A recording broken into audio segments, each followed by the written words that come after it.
Already miss అవుతున్నాను. ఈరోజు last scene జరిగింది.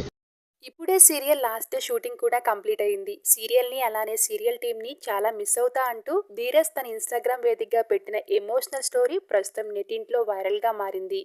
రీసెంట్గానే సీరియల్ టీం అంతా కలిసి గోవా ట్రిప్ కూడా వెళ్ళి ఎంజాయ్ చేశాము. ఇప్పుడు ఇలా సడన్గా సీరియల్ని ముగించడం చాలా బాధగా ఉందంటూ ధీరజ్ పోస్ట్ చేశారు. ఇల్లు ఇల్లాలు పిల్లలు సీరియల్కి త్వరలోనే శుభం పడనుంది. ఇప్పటికే లాస్ట్ డే షూటింగ్ కూడా కంప్లీట్ చేసుకుంది ఈ సీరియల్. అయితే మంచి టీఆర్పీతో ఎంతో సక్సెస్ఫుల్గా ముందుకు వెళ్తున్న ఈ సీరియల్ని ఇలా అర్ధాంతరంగా ముగించడానికి గల కారణమైతే ఇంకా బయటికి రాలేదు. సీరియల్ స్టోరీలో కూడా ఎవరి గురించి నిజాలు బయటికి రాలేదు. మరి సీరియల్ని ఏ మలుపు తిప్పి క్లైమాక్స్ ఎలా చూపించి సీరియల్ని ఎండ్ చేస్తారో చూడాలి. ఏది ఏమైనప్పటికీ సీరియల్ని ఇలా సడన్గా ఎండ్ చేయడం అనేది ఫ్యాన్స్ని డిసప్పాయింట్ చేస్తున్నారనే చెప్పాలి. సీరియల్ని ఇలా సడన్గా ఎండ్ చేయడానికి గల కారణం ఏంటంటూ సోషల్ మీడియా వేదికగా ఫ్యాన్స్ అంతా కూడా పెద్ద ఎత్తున కామెంట్స్ షేర్ చేస్తున్నారు.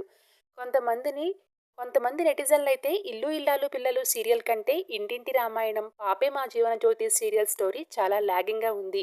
ఆ సీరియల్స్ని ఎండ్ చేసి ఈ సీరియల్ని కంటిన్యూ చేయొచ్చు కదా అంటూ కామెంట్స్ పెడుతుంటే, మరి కొంతమంది మాత్రం మంచి పని చేశారు, సీరియల్ మరీ కుట్రలు ఎక్కువైపోయాయి, ఎండ్ చేయడమే మంచిది అంటూ కామెంట్స్ పెడుతున్నారు. మరి ఇల్లు ఇల్లాలు పిల్లలు సీరియల్ ఇలా ఎండ్ అవ్వడం మీకెలా అనిపిస్తుందో మీ అభిప్రాయాన్ని కామెంట్ సెక్షన్లో షేర్ చేసుకోవడం అస్సలు మర్చిపోవద్దు.